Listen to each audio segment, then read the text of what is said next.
მოგესალმებით მეგობრებო. ეხლა ვიმყოფები გამარჯვების ტბაზე. წინა კვირას გადაცემა ჩავწერეთ აქ ტბაზე და ძალიან კარგი თევზაობა გამოგვივიდა, ამიტომ გადავწყვიტეთ რომ დღესაც მოსულიყავით. დღეს უკვე უბრალოდ თევზაობა გვექნება გასართობად. დღეს ვითევზავებ ტივტივაზე.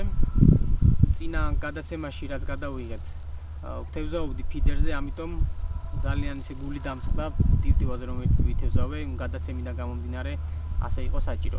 ამიტომ გადავწყვიტე დღეს რომ ვითევზავებ ტივტივაზე. ეხლა მოვამზადებ დასაკვებს, შემდეგ გაჩვენებთ აღჭურვილობასაც როგორ უნდა ვითევზაო და დარჩით ჩემ არხთან. დავიწყოთ დასაკვების მოზელა. გეტყვით რა ინგრედიენტები მაქვს დღეს მომზადებული. ქარხნული დასაკვები ჯისტრიმის, კოპტონის ფქვილი, დაფქვილი სიმინდი. ასევე დავაყარე ზევიდან დარიჩინის ფხვნილი და ცოტა მსხვილი ფრაქციებით არის სიმინდი. ეხლა ამას ყველაფერს ერთმანეთში ავურევ იმ ტბის წყლით, რომელზეც უნდა ვითევზაოთ აუცილებლად. და ვნახოთ როგორი დასაკვები გამოგვივა. მეგობრებო, მოვამზადე დასაკვები. ეხლა გავჩვენებთ რა აღჭურვილობით ვითევზავებ დღეს. ახალი ჯოხი შევიძინე ვოლჟანკას ფორტუნა 30 გრამამდე 4 მეტრი. კოჭას ვიყენებ სალმოს 2000-იანს. ძირითადი ძუა მაქვს 0.18 მაჩის ძუა შავი ფერის. ტივტივა ვოლჟანკა 3 გრამიანი ესეთი ტიპის. სამი სიმძიმე და დაახლოებით 10 სანტიმეტრიანი ნემსკავი. სადავი უпростоრეთ ნემსკავით. ნემსკავი მაქვს მიკადოს ფირმის 10 ნომერი. აი ესეთი თუ ჩანს. ვაგაჩვენებთ აი ეს. ავირჩევ წერტილს, სადაც უნდა ვითევზაო. და დავიწყებ დაკვებას. აი ასეთი ზომის ბურთულები გავაკეთე. ეხლა დავკვებავ ადგილს, სადაც ავირჩიე თევზაობა.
თქვენი თევზაობა უახლოვდება დასასრულს.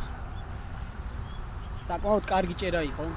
დავიჭირეთ სარკისებური კობრი, საზანი, ასევე კარჩხანა, საკმაოდ დიდი რაოდენობით. ცოტა ხანში გაჩვენებთ თუ რა შედეგი გვაქვს დღეს. რა რაოდენობის თევზი დავიჭირეთ.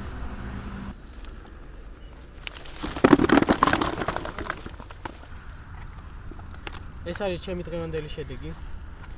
საკმაოდ კარგი რაოდენობა და კარგი ზომის თევზები დავიჭირეთ. მეგობრებო, თხოვნა მექნება თქვენთან რომ გააზიაროთ ჩემი ვიდეოები, გამოიწეროთ ჩემი არხი.